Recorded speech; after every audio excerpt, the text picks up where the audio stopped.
a vocês a assinatura da lista de presença. Ela será enviada aqui no chat e ela é essencial para que nós possamos emitir o certificado de vocês. Além disso, também peço para que vocês estejam atentos ao sorteio. Nós preparamos todos eles, os nossos parceiros entregaram brindes com todo carinho.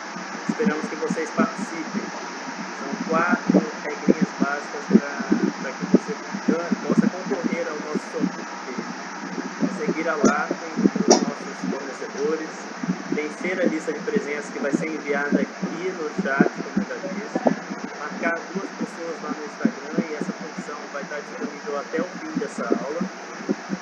E não se esquecer de deixar o seu perfil público para que a gente possa verificar, bem, caso você seja sorteado. Caso vocês postem algum registro da aula, seja uma foto, a Liga pede para que vocês marquem a gente lá. Nós vamos repostar todos aqueles que marcarem o nosso arroba lá, ok? Lá com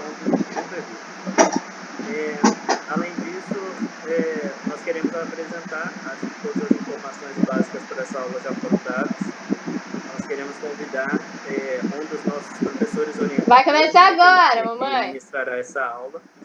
Ele é graduado em farmácia generalista, ele é mestre em ciências farmacêuticas pela Universidade de Vila Velha, doutor em ciência fisiológica da Universidade Federal do Espírito Santo, possui experiência em fisiologia e farmacologia com ênfase em fisiologia cardiovascular, especialização em nutrição esportiva e em farmácia estética, entre outros títulos. Nós queremos chamar a fala o nosso professor Andrews Marques. Andrews, muito obrigado por ter aceitado o convite e estar aqui, viu? Fique à vontade. Obrigado também pelo convite. É uma honra poder participar dessa aula inaugural. Desejo todo sucesso para a Liga. E hoje, boa noite para todos também que estão nos assistindo. Vamos falar um pouquinho sobre a influência dos carboidratos e a hipertrofia muscular. Irei compartilhar com vocês, só um minutinho.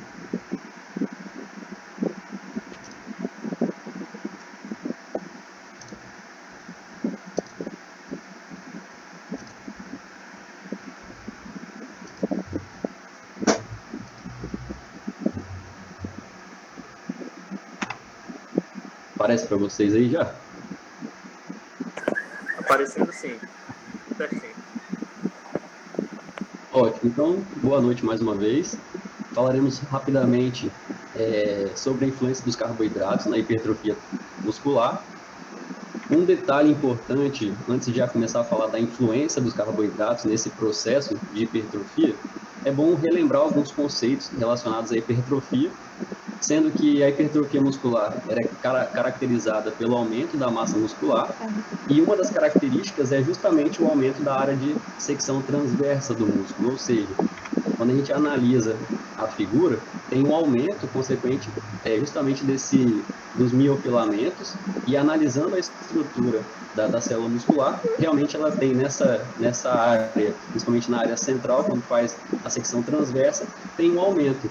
Isso é caracterizado justamente pelo aumento do número de miofilamentos, principalmente relacionado ali à quitina e miosina. Consequentemente, a esse processo hipertrófico, normalmente se associa a um ganho de força. Existem vários protocolos estabelecidos justamente focando nessa questão de promover uma maior hipertrofia. Porém, vários estudos verificaram que realmente o exercício anaeróbico, ou treinamento de força, de alta intensidade, acaba sendo o exercício com maior benefício em relação ao processo de hipertrofia. No entanto, alguns estudos também verificaram que, independente da intensidade ou da carga da atividade física, do treinamento, quando as repetições elas chegam até a falha concêntrica, também promove um ganho de hipertrofia, um processo hipertrófico também é bem significativo nesses protocolos. Como o nosso foco realmente era o processo hipertrófico, a hipertrofia muscular, e a atividade que mais desempenha esse papel de hipertrofia acaba sendo o exercício anaeróbico, principalmente de alta intensidade, nós sabemos que existem alguns fatores, principalmente na degradação e alguns Professor, só um minuto, nutrientes. rapidinho. O slide não está passando. Aí tem como Não você passou? retornar rapidinho? Que eu acho que a gente vai ter que colocar no modo leitura ali, em vez de ser tela cheia. O leitura do PowerPoint. Deixa eu parar aqui e colocar novamente. Ele aparece a opção de tela inteira, uma janela e uma guia.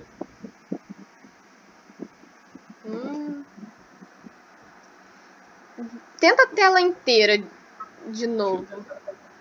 Espera aí.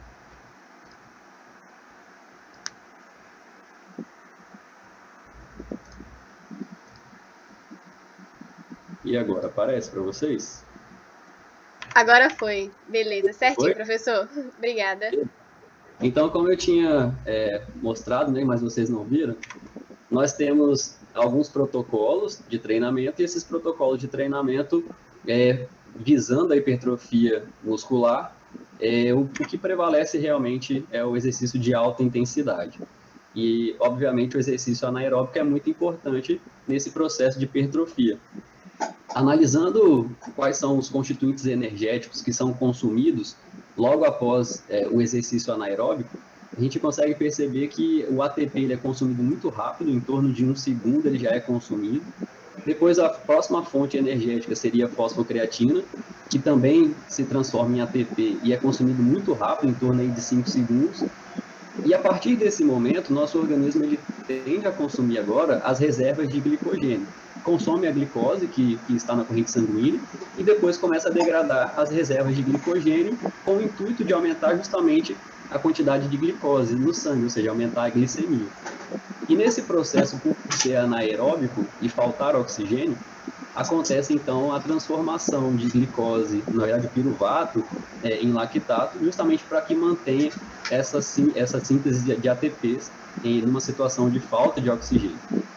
Então, como a gente pode ver nesse esquema, em atividades, treinamentos de alta intensidade, que são os maiores influenciadores do processo hipertrófico muscular, nós temos inicialmente o consumo de glicogênio, que acaba sendo uma fonte importante de energia, e também, né, em primeiro momento, nós temos a degradação da fosfocreatina.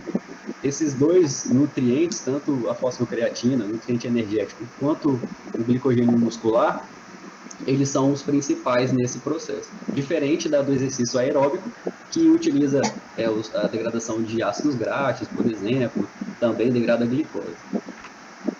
Mas, voltando agora para o processo hipertrófico, esses exercícios e outros fatores são importantes porque promovem também um aumento da transcrição gênica, a síntese proteica, e isso obviamente vai contribuir para o processo de hipertrofia, anabolismo muscular.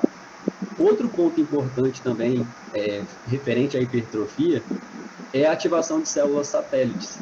Nessa figura aqui embaixo, a gente consegue ver justamente que o exercício, ele promove isso, ele promove a ativação de células satélites, e essas células satélites agora, elas doam, elas transportam, né, ou passam os núcleos justamente para a região ali dos miócitos. E aumentando a quantidade de núcleo dos miócitos, obviamente aumenta a síntese proteica. Então, tem vários estudos relacionando esse processo de hipertrofia com esse aumento da atividade de células satélites. Além disso, tem a transcrição gênica, como eu disse, e a síntese proteica, que é essencial para esse processo, e até para a renovação de proteínas.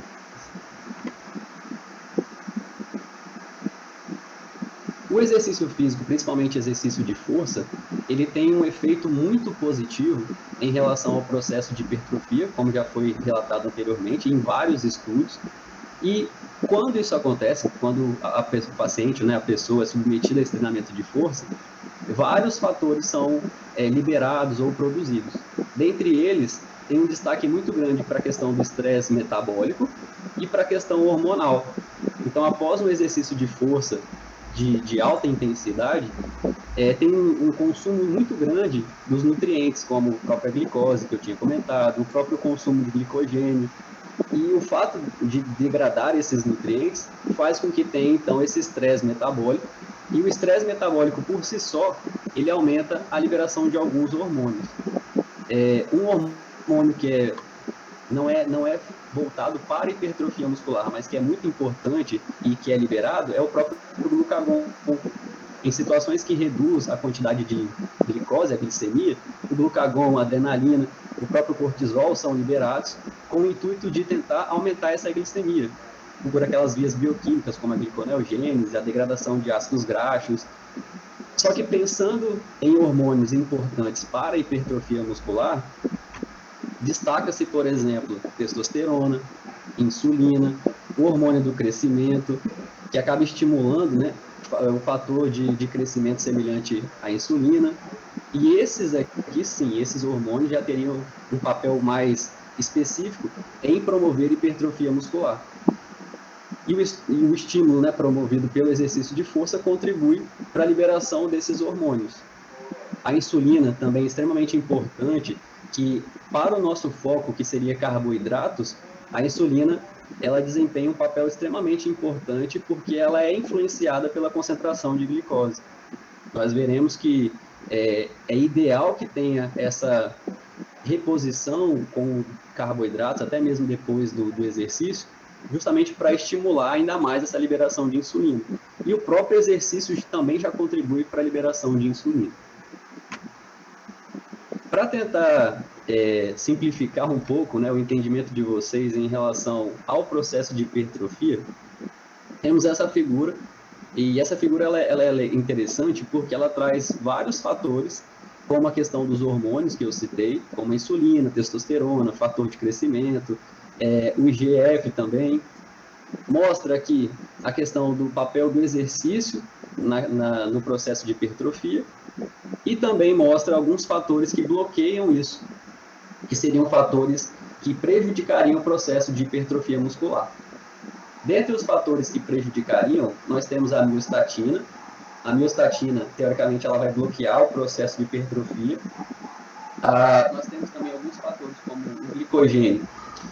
Durante a atividade física que eu tinha comentado anteriormente, a tendência é consumir glicose, consumir glicogênio, e quando tem essa degradação de glicogênio, tem uma via, que é a via do AMP quinase. Essa via aqui é estimulada justamente pelo aumento de AMP. Esse aumento de AMP acontece justamente pela degradação de ATP. Como que isso funciona? Durante uma atividade física, nosso organismo ele gasta energia para que o músculo tenha contração, e essa energia é proveniente do ATP. Então, tem uma degradação de ATP, o ATP perde os fosfatos, até virar o quê? O ADP, depois o AMP.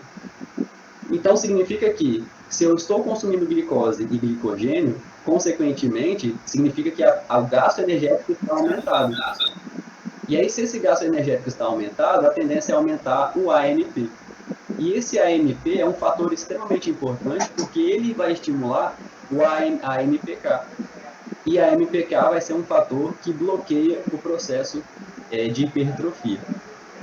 Só para ficar mais simples de vocês entenderem, aqui está mostrando o exercício resistido, né, que seria um exercício de alta intensidade, e logo aqui do lado, mostrando alguns hormônios, como eu disse, a insulina, a testosterona e o hormônio do crescimento.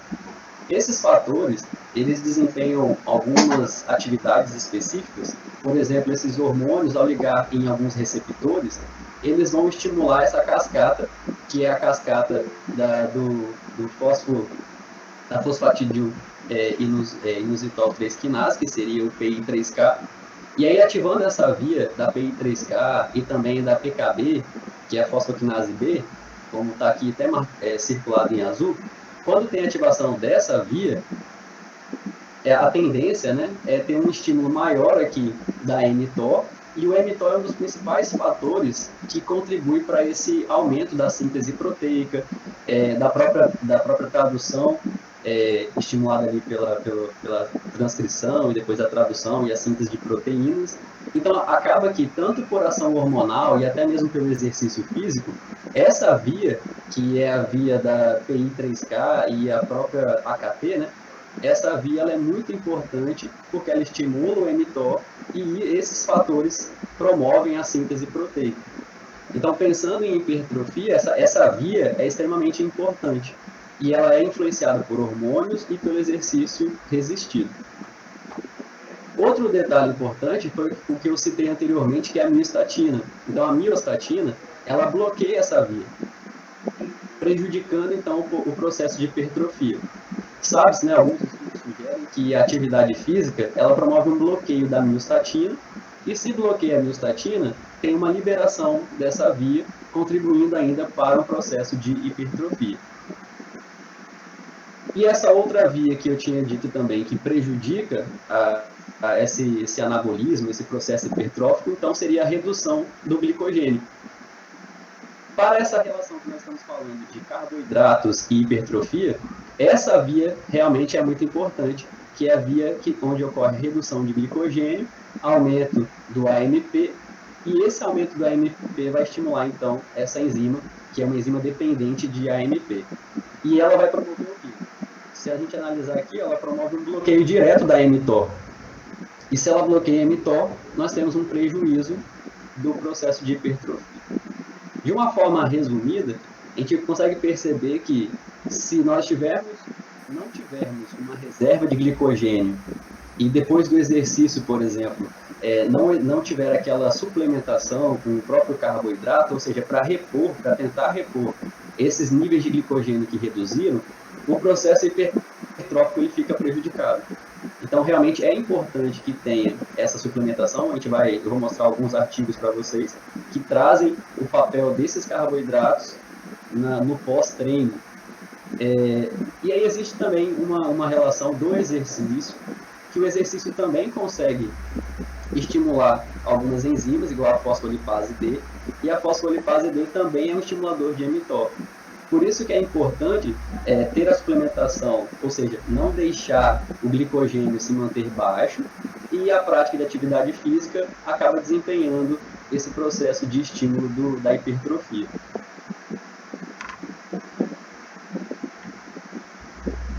Em relação aos carboidratos, nós, de uma forma também mais simplificada, os principais monômeros, e na verdade o monômero mais importante como fonte energética realmente acaba sendo a glicose. Tem outros monômeros, como a frutose, galactose, mas na constituição do glicogênio, a molécula que é utilizada, que forma esse glicogênio, é a glicose.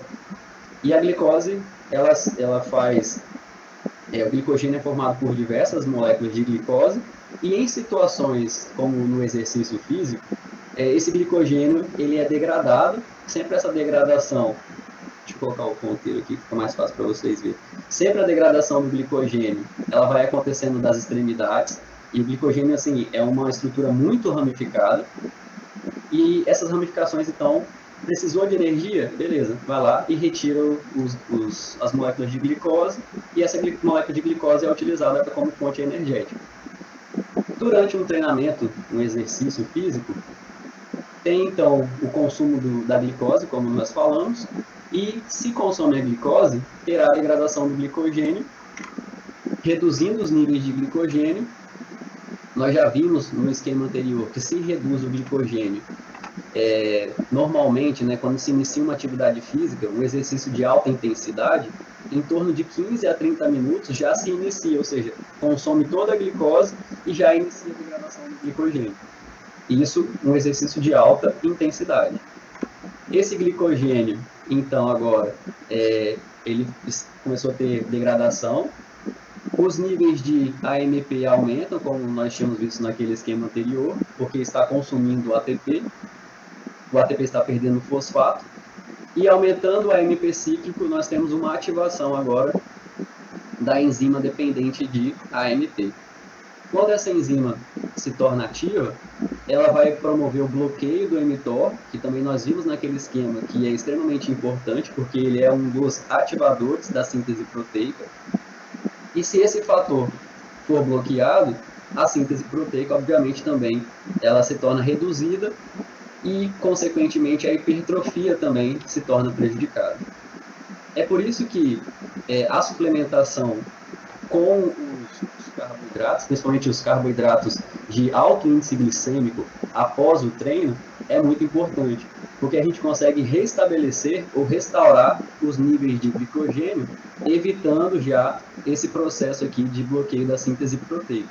Então, esse aqui já seria um mecanismo importante relacionado relacionado a carboidratos e hipertrofia. Então, esse seria um mecanismo muito importante para minimizar ou evitar que a hipertrofia se torne prejudicada. Certo? Então, esses fatores, o glicogênio é muito importante, então é importante sempre restaurar esses níveis ingerindo os carboidratos. E para que isso aconteça, obviamente, os carboidratos de alto índice glicêmico são os mais indicados no pós-treino. E outro detalhe importante é que para se restaurar os estoques de glicogênio, tanto o glicogênio hepático quanto o glicogênio muscular, seria necessário uma quantidade de pelo menos 360 gramas de carboidratos. Isso, depois nós veremos alguns protocolos que o ideal é realizar uma divisão dessa quantidade de carboidratos durante o dia. Alguns estudos sugerem que no pós-treino, ou seja, logo após a atividade física, a ingestão de carboidratos ela deve ser em torno de 0,7 a 1,5 gramas por quilo nos primeiros 30 minutos. Terminou o treinamento normalmente de alta intensidade, faz-se essa suplementação. Então, uma pessoa com 80 quilos deveria ingerir mais em torno aí de 56 gramas a 120 gramas de carboidratos. Isso logo após, no máximo aí 30 minutos. E depois, nas próximas 24 horas, o ideal é que tenha a ingestão de 9 a 10 gramas, alguns estudos colocam de 8 a 10 gramas por quilo, nas próximas 24 horas, dando um total de 720 a 800 gramas. Então, esse aqui seria um protocolo ideal em se tratando ou em relação ao treinamento de alta intensidade com o intuito de hipertrofia. Certo? Então, esse primeiro esquema, ele exemplifica um pouco da importância do carboidrato em manter os níveis de glicogênio, porque esses níveis de glicogênio, estando normais, ou até um pouco até saturado, elevado, isso faz com que a degradação ali, ou o bloqueio da síntese proteica se torne reduzido. Não vai ter esse prejuízo na hipertrofia em função disso, em função da redução do glicogênio. Outro ponto importante relacionado aos carboidratos e ao próprio processo de hipertrofia seria na estimulação da glicose em relação à liberação de insulina. A glicose é um dos principais fatores, o exercício também promove essa liberação de insulina, mas assim, a glicose é um dos principais fatores responsáveis pela liberação de insulina na célula beta do pâncreas. Como que funciona? A glicose, ela consegue, entrar nas células betas ali pelos transportadores GLUT2, e depois que a glicose ela alcança essa célula beta, ela sofre aquele processo de receber o fosfato, a enzima hexoquinase, ela adiciona o fosfato na glicose para evitar que essa glicose saia da célula, e depois disso passa por uma cascata de reações, como a glicólise, ciclo de Krebs e até a fosforilação oxidativa, com o intuito de formar o quê? Com o intuito de produzir ATP. Depois que a glicose entrou, então, na célula beta e gerou uma quantidade significativa de ATP, ocorre o bloqueio desses canais de potássio. Esses canais de potássio, eles são sensíveis ao ATP. Como teve uma elevação dos níveis de ATP, esses canais são bloqueados. E quando tem o bloqueio desses canais de potássio, ocorre, então, a despolarização, e essa despolarização contribui para a entrada de cálcio aqui na célula beta. E essa elevação dos níveis de cálcio na célula beta acaba estimulando os grânulos de insulina a se fundirem com a membrana. E aí, quando ocorre a fusão do grânulo de insulina com a membrana, agora a insulina ela é liberada. Ou seja, a célula beta é responsável pelo armazenamento de insulina, e quando nós temos uma elevação da glicose, por exemplo, naquele protocolo que eu mostrei anteriormente, que após o treino é ingerido uma quantidade de carboidratos, essa elevação da glicemia, esse aumento da glicose, vai contribuir para a liberação de insulina pela célula beta. E qual que é o papel agora da insulina? Nós vimos anteriormente que a insulina tem um papel extremamente importante no processo de anabolismo. É um daqueles hormônios com um potencial anabólico mais significativo. Por isso que é importante também suplementar, utilizar o carboidrato no pós-treino, porque realmente contribuiria para a elevação dos níveis de insulina. E o que a insulina faria? A insulina alcançaria agora a corrente sanguínea e chegaria no tecido muscular. Quando a insulina ela chega no tecido muscular, ela interage com o seu receptor, que é um receptor de tirosina quinase. Agora a insulina aqui, ó, interagindo com o receptor, na porção alfa aqui do receptor, vai promover a fosforilação, e essa fosforilação libera tem ativação de alguns resíduos de insulina, principalmente aqui, ó, o resíduo 1, 2 e até o 3.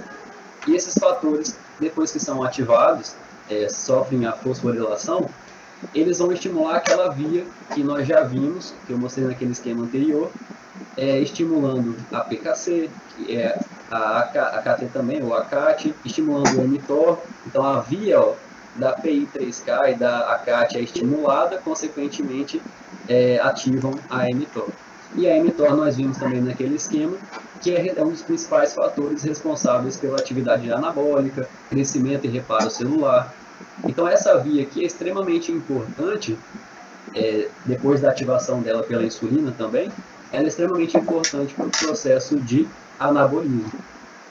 Outro fator importante também é que depois que a insulina ela interagiu com o receptor, a própria via da fosfoquinase C e da ACAT, elas promovem agora a liberação, elas fazem com que o transportador de glicose muscular, que seria a GLUT4, ela acaba se fundindo aqui com a membrana muscular. E aí quando ocorre essa fusão da vesícula, né, com a membrana da célula muscular, agora facilita, né, possibilita a entrada de glicose no músculo, e agora a glicose seria utilizada como fonte energética.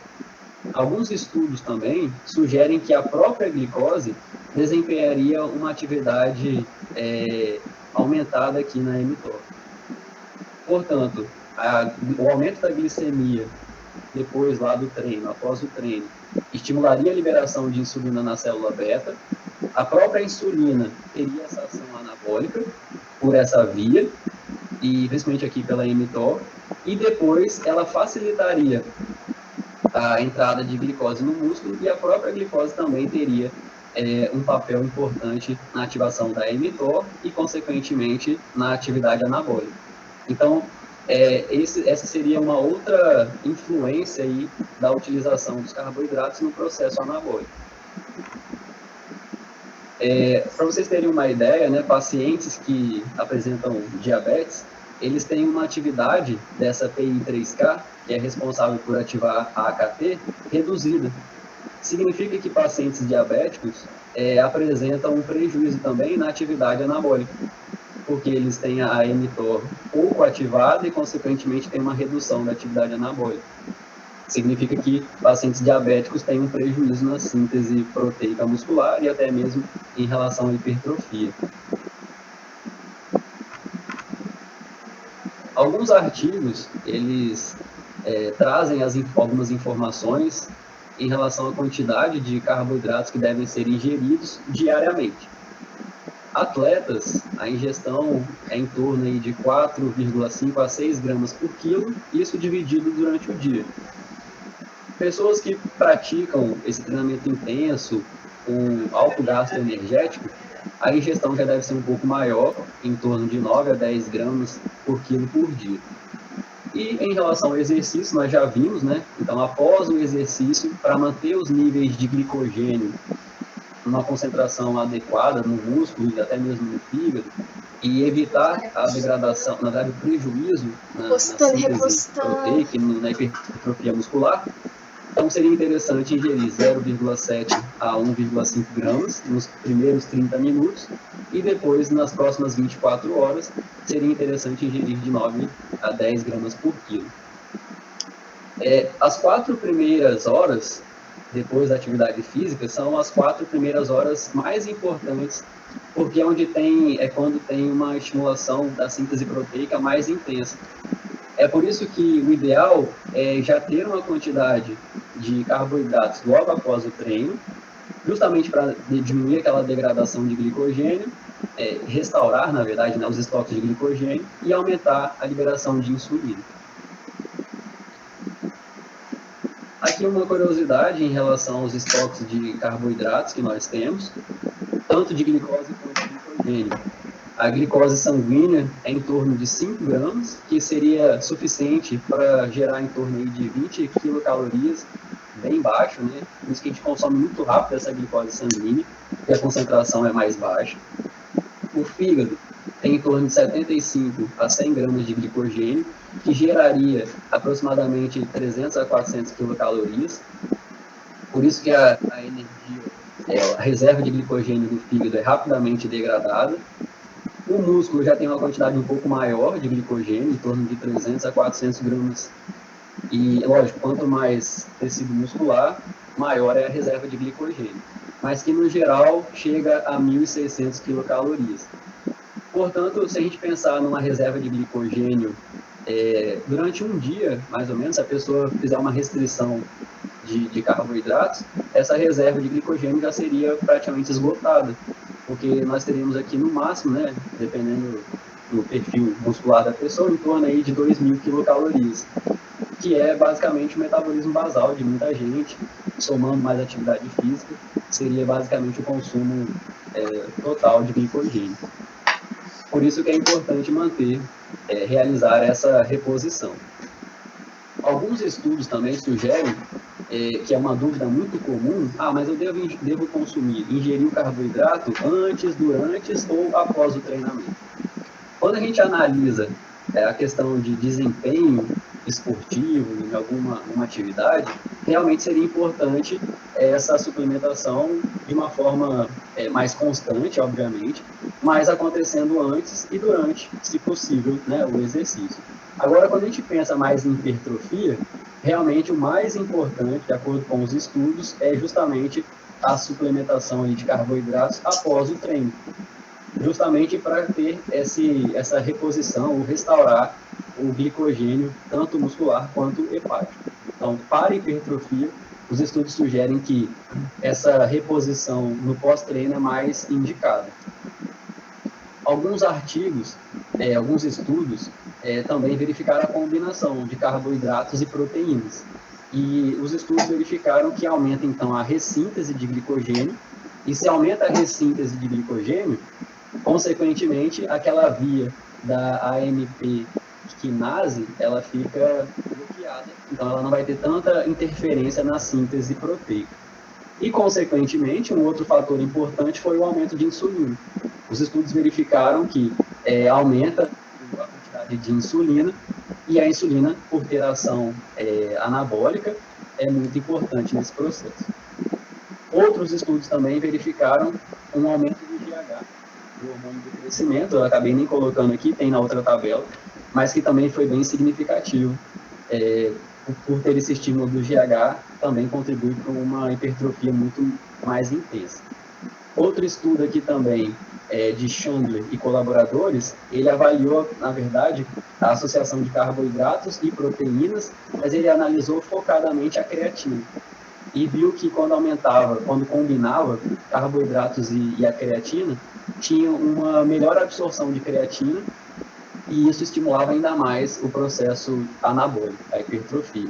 E nesse estudo também foi analisado aqui o aumento de GH e insulina após essa combinação.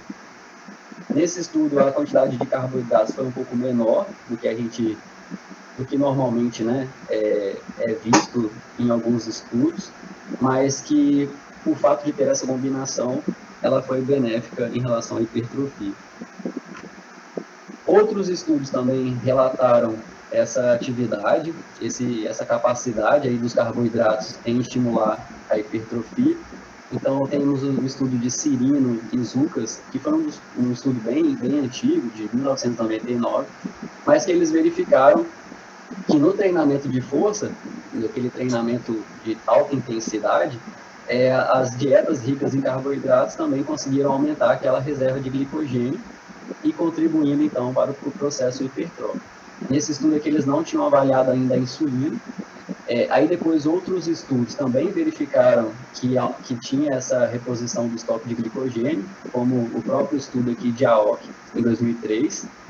Aí logo depois, em 2004, Chromiak, ele verificou que aumentava, sim, a liberação de insulina com o aumento da ingestão de carboidratos.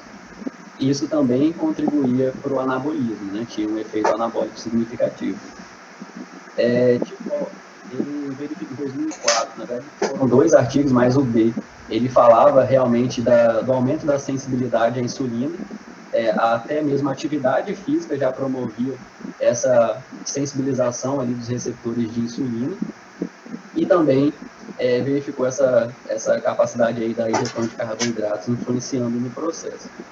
Em 2007 também, alguns estudos, como de Koopman e de Lima, eles verificaram também essa capacidade, né, da recuperação aumentada, com a ingestão de carboidratos e proteínas associadas.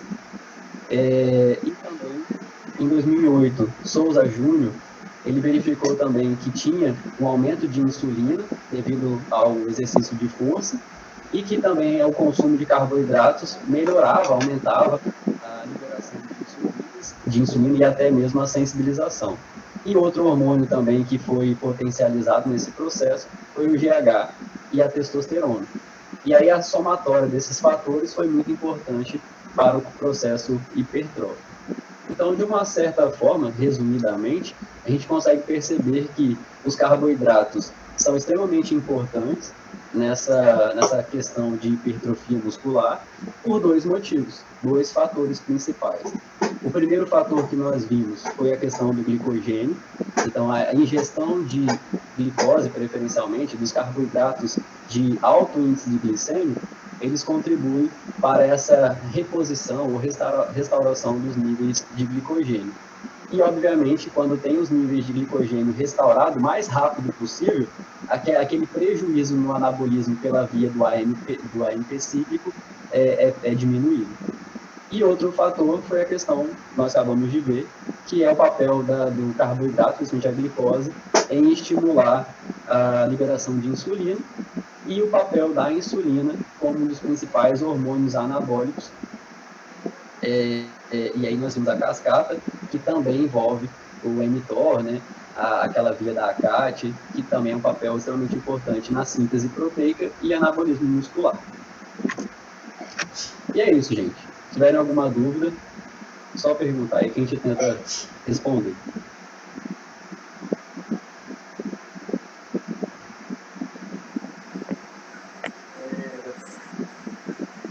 Tem dúvida sim. Deixa eu ver. Alguém chat, mas não chegaram a mandar pelo chat, mandaram aqui no meu telefone. Ah, é? Mas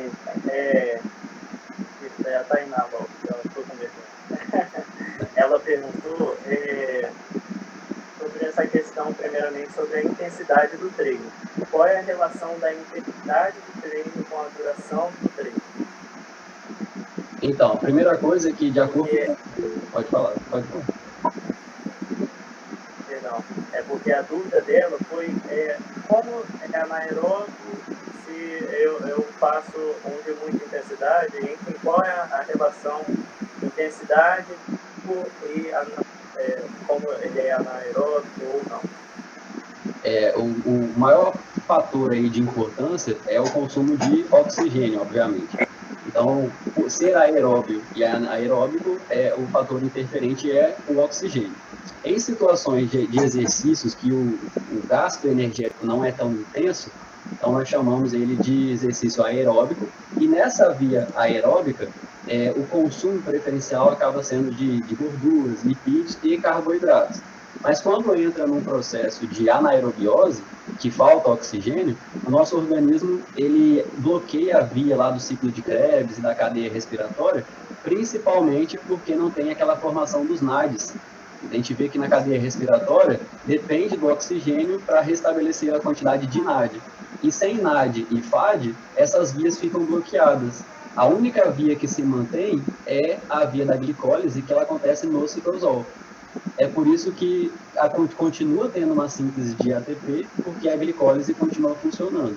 E a questão é essa: se eu tenho um exercício de alta intensidade, o consumo de oxigênio é aumentado. E esse consumo de oxigênio aumentado, ele consequentemente aumenta o gasto de carboidratos. Então aumenta a degradação de glicogênio, de glicose, né? Basicamente seria isso.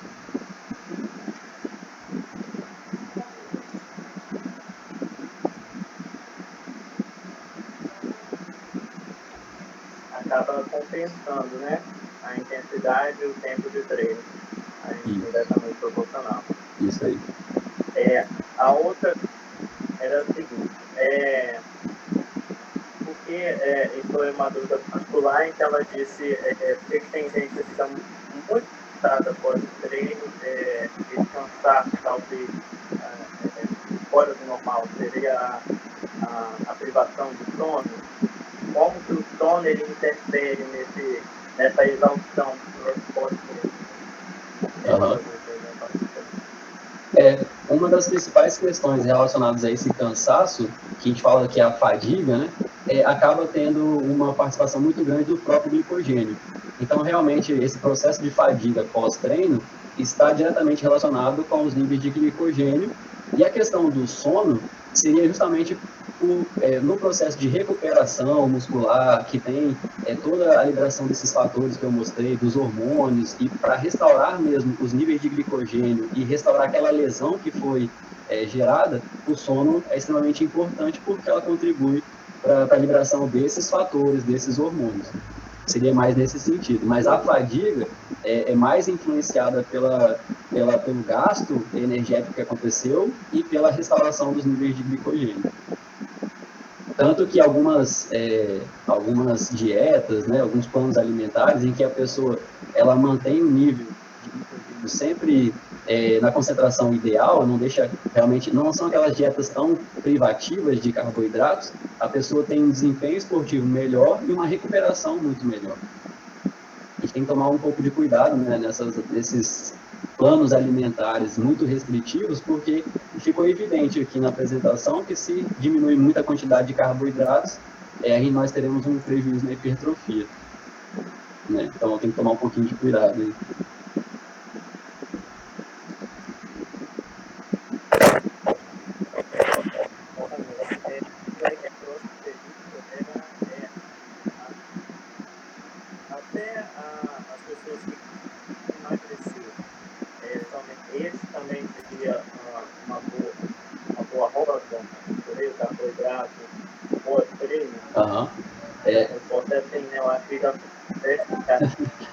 Então,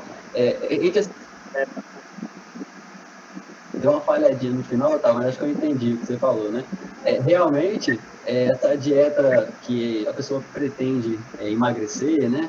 O ideal não é tirar o carboidrato. Pelo menos isso, quase todos os artigos, a literatura traz essa informação, que o importante é você manter um gasto energético maior do que o consumo. E se eu vou focar no plano alimentar, esse plano alimentar ele tem que ser, na quantidade de calorias total, tem que ser menor do que a quantidade que teoricamente eu vou ingerir. Né? Então eu tenho que ter um gasto maior do que eu acabo ingerindo ou ingerir menos do que eu gasto. Essa é a ideia. E nesse processo, o ideal é distribuir a quantidade de proteínas, carboidratos e lipídios nas proporções adequadas. E sempre o carboidrato, na proporção, ele supera os outros, em torno aí de 50%, 55%, 65% de carboidrato. Mas o que importa não é a quantidade de carboidratos, mas sim ingerir menos calorias do que a gente gasta durante o dia.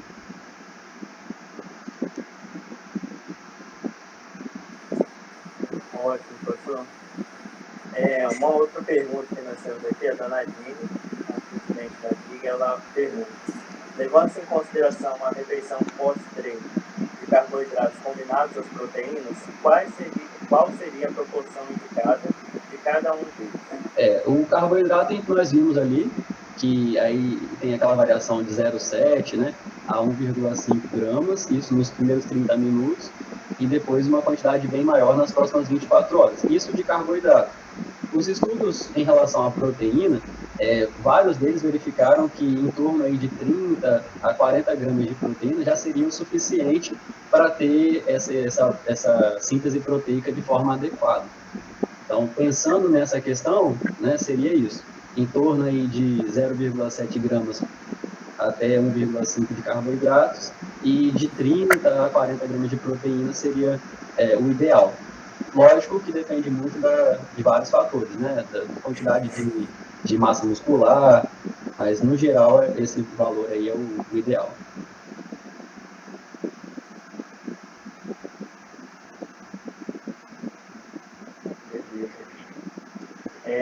O Lucas Grisão, ele também deixou uma pergunta aqui, que foi a seguinte: boa noite, professor.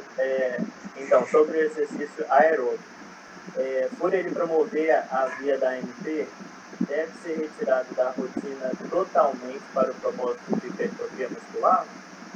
Não seria necessário retirar o exercício, não. Mas vai depender também do seu propósito. Em relação à hipertrofia, o ideal é você separar os momentos. Se você pretende fazer uma atividade, um exercício aeróbico, tem que ter um espaçamento entre o exercício aeróbico e anaeróbico, o exercício de alta intensidade.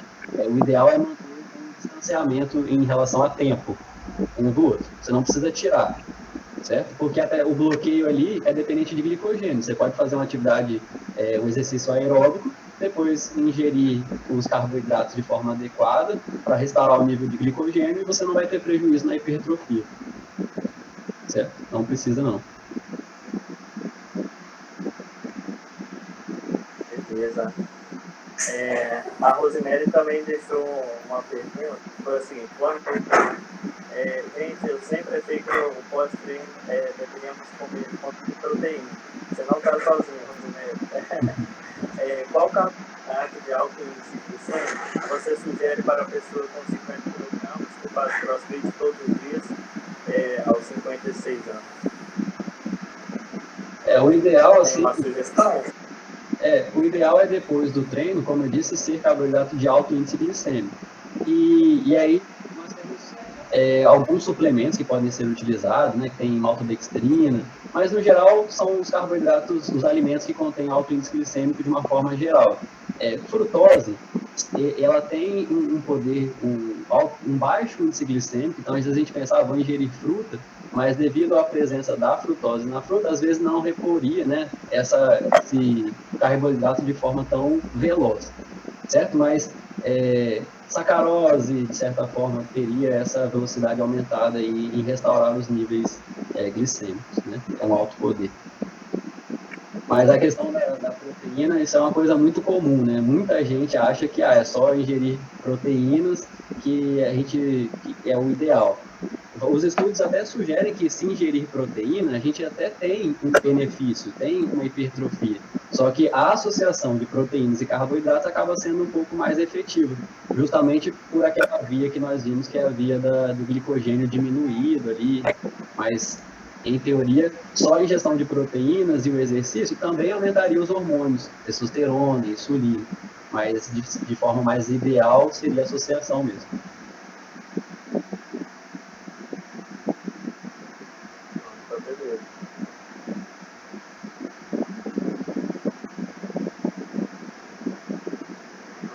Beleza. Tá aí o reforço da Rosemary. Beleza? Tem mais uma questão. Matheus, ele diz: boa noite, professor. O consumo de carboidratos antecedendo o sono, sem causar encantamento, é benéfico, principalmente para hipertrofia? Seria o consumo de carboidrato em qual momento? Falhou aqui para mim. durante o sono. consumo de carboidrato antes do sono. Antes do sono. Antecedendo o sono. Isso. Então, alguns estudos assim sugerem que o ideal é você manter a distribuição durante o dia adequada. Então, eu tenho que ingerir, por exemplo, durante o meu dia, 500 gramas de carboidratos. Só um exemplo. Então, eu deveria distribuir isso em 3 horas, em 2 horas. Por quê? Porque quando a gente mantém essa distribuição durante o dia, a gente garante que os nossos níveis de glicogênio estarão restaurados. Em teoria, não precisaria ter essa ingestão de carboidratos antes do sono. Mas, se a pessoa não conseguir ingerir a quantidade de carboidratos durante o dia, não teria problema nenhum ingeri-lo antes de dormir, né? Antes do sono. Pensando em níveis hormonais, o próprio sono já tem essa influência de liberar os hormônios, né? Alguns, né, que são específicos. E aí, no caso, a insulina, que um dos fatores principais é a glicemia, nesse sentido, seria interessante, sim, a ingestão de carboidratos.